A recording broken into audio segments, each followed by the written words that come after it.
Hi guys, it's Charlotte here from charlotteohara.ca, and today I'm going to give you a walkthrough of my website growth tracker spreadsheets.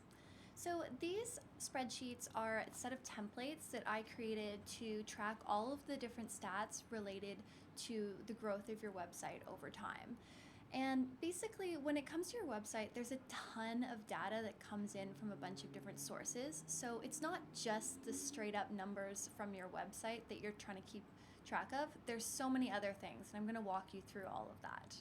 So these website growth tracker spreadsheets originally started out as something that I created for myself, and I was using it over time, and I ended up sharing it first with my online business friends, and then from there I shared it with some of my clients, and the response was so good that I ended up realizing that more people probably needed it. So I packaged it up, and in summer of 2017 started selling it on my website, and it was really well received. So I created the 2018 version, which is what I'm going to be walking you through today.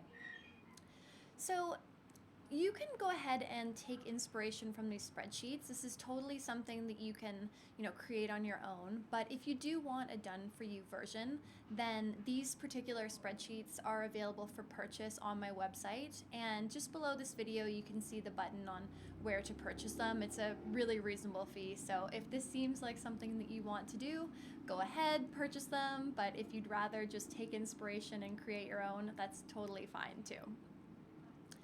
Either way, I hope that these spreadsheets and this video walkthrough inspires you to really take the growth of your website seriously and start tracking all the stats through the different platforms so that you get a really full picture view of how your website is performing over time. And as we go through these spreadsheets, you're going to notice that we pull the data at different date ranges. So sometimes it's on a monthly basis, other times it's on the 1st or the 15th of every month, or even sometimes weekly.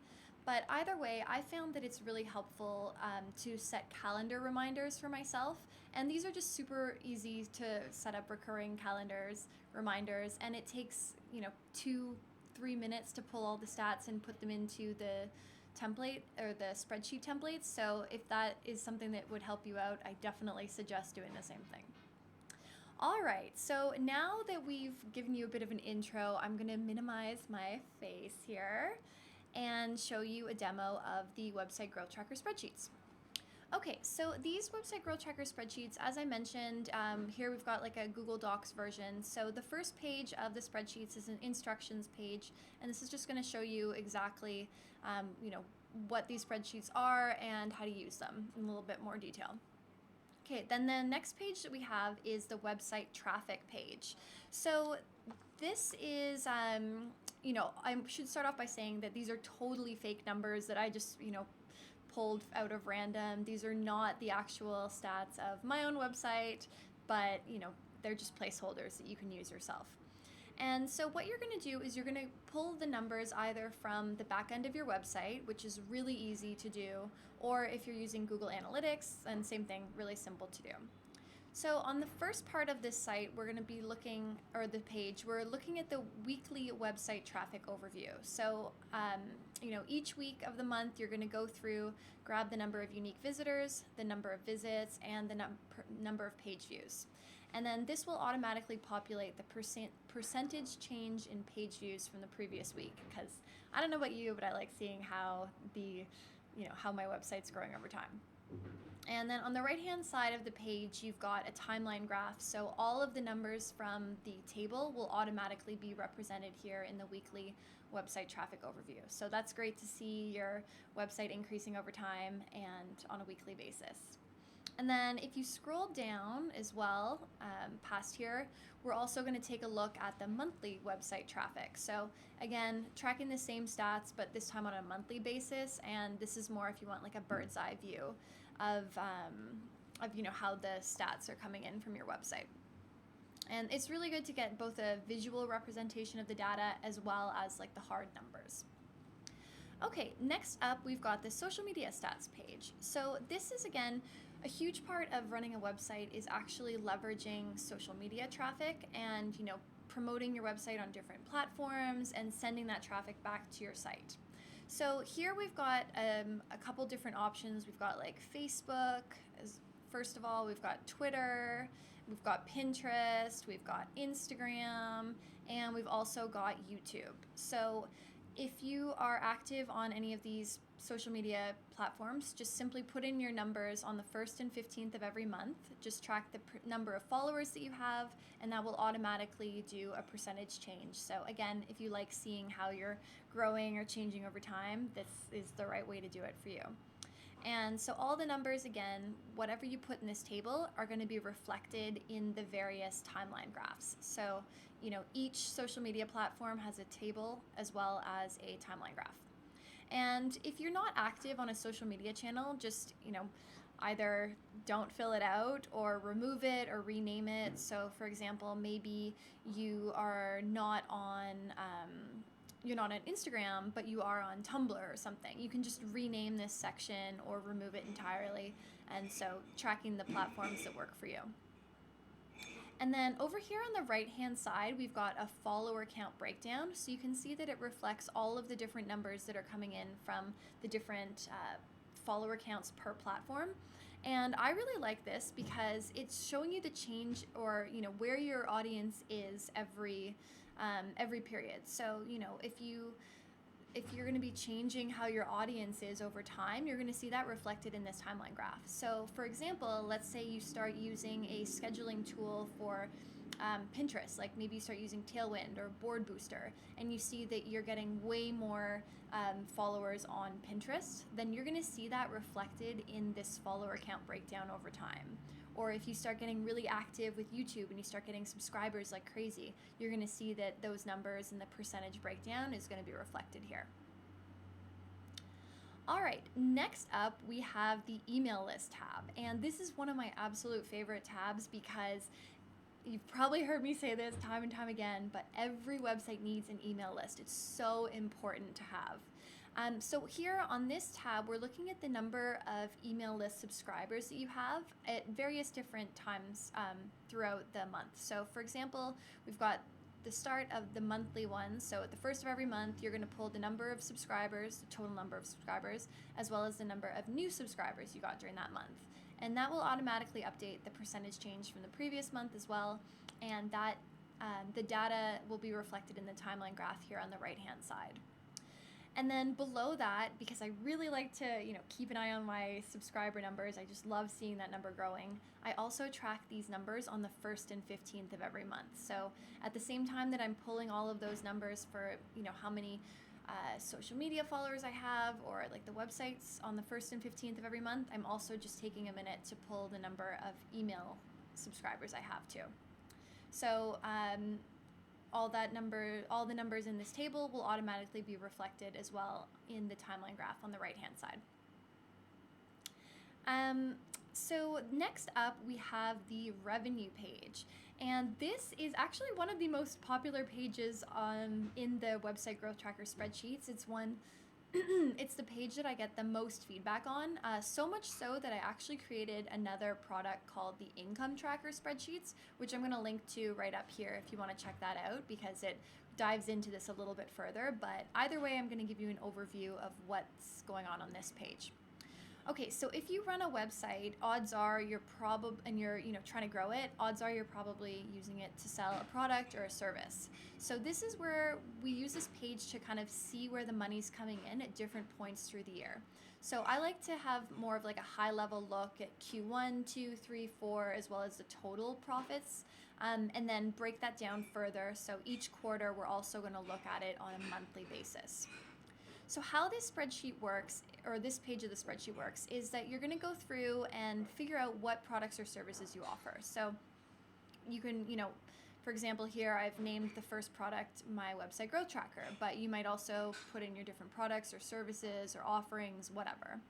And then you set the price, and then here we're going to look at the amount that you're selling or planning to sell during each quarter. And then this will automatically populate the profit. So, price times amount equals profit.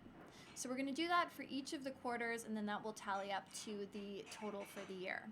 And this is really neat too because you can see that where the money's coming in and how any big pushes or launches or promotions are going to change that. So, just looking at this top level section here, for example, you can see that in Q2, as example, I'm going to be promoting the heck out of product number 3 during Q2. So that's going to result in a much higher profit for that quarter. And in turn, that means more revenue, like total revenue. So if we want to see how that breaks down in terms of, the different months within each quarter, that's where we're going to look at these following sections. So we've got one for Q1, 2, 3, and 4 down below. So basically, this just drills into those numbers on a monthly basis. So again, the prices are going to be here, the amount that you're going to sell, but this time looking at it on a monthly basis. And those numbers will tally up with the totals for each month and then the totals within the quarter. So this is super good for planning things out. It helps you whether you're looking at, any times during the year that you want to make extra money, or if you want to scale things back on the flip side, because let's say maybe you have vacation planned, you want to take some time off, then you're not going to be doing so much promo. And you can see that, plan it out, and really track your revenue related to your website. Okay, next up we have the media mentions page. So this is one that I love that I feel like is often overlooked. So on this page, we're tracking all the different media mentions or press coverage, anything like that on this page.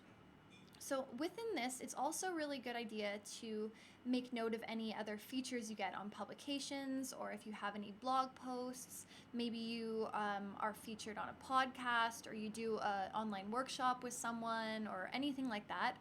Whatever it is, we're going to make note of all of it here on the media mentions page. So it's pretty self-explanatory, but one tab that I do want to draw your attention to here is the email list opt-in, whether it's a yes or a no. And this one I think is great because we're looking here to see how these media mentions, or the way that you're promoting yourself online or in real life too, whether that's driving traffic back to your website, and more importantly, whether it's helping you to grow your email list. So this is a really good field to see if those efforts are paying off. So let's say you've done a couple of blog posts and did it result in an email list opt-in? So did it send traffic back to your site? Did those people opt into your email list? Yes or no? And then in the notes, you can really drill down and say, did this work? Did it not? Really add whatever kind of note you think is important there. Okay, and then last page on this spreadsheet template is the affiliates page. So most websites, not most, but a huge amount of websites participate in some form of affiliate program. And you might even think like, oh, I just run a small business website, or like, whatever. Maybe affiliate programs aren't for you, but I think that they could be, even if it's something just as simple as Amazon affiliates. But it could be something a lot more involved, where you're promoting things, doing joint webinars, or, really hitting through email marketing, whatever. Either way, with this, first of all, we're going to track all of the affiliate programs that your website participates in. And this is, pretty straightforward here, putting in the different type of information related to the program. And then down below, we've got another one of those kind of revenue trackers that I showed you on the revenue page. But this time, we're looking at it more from an affiliate point of view. So we're going to start off by looking at things as well on the Q1, 2, 3, 4 in total. So here, what you would basically do to set this up is take a look at all the affiliate programs and see what the price payout is for each program. So, let's say your first affiliate program, you get $5 per commission, and you plan to do 60 of those commissions during Q1, then your payout will be $300. Or, seeing that through all the different ones. And this is good because you can kind of plot out where your money is going to be coming through at different points of the year, and as well as account for any big promotions or launches or, ventures that you have to really drill in and get that affiliate income. So below that, we're going to do a breakdown of each of the months within the quarter, and really just see how those actual commissions come out to play. And, again, looking at it from kind of like a time point of view is really helpful. Okay, so now that I've walked you through the spreadsheet, let me just get this this a little bigger here. Okay, there we are. All right, so as you can see, there's a ton of data that goes along with tracking the growth of your website over time. You know, it's coming in from not only the raw data of your actual website, but all the different social media platforms, your email list, affiliate programs, revenue, media mentions. There's so much. So spreadsheets like this type of template will really help you keep track of all of that and see how your website's growing over time and all in one place. And it's also a way to track the numbers, but also see it represented visually. So if you're a numbers person, you're covered, but if you're also more of like a visual learner, you're gonna see it represented there. So again, you can go ahead and use these templates as inspiration to create your own, but if you'd like, you can also purchase these spreadsheet templates, my website growth tracker spreadsheets, and that's just available on my website, which you can access by clicking the link below or purchase using the button. So thank you so much for watching, and I hope this showed you how important it is to track your website's growth over time. And if you have any questions, let me know. And thanks again for watching. Bye now.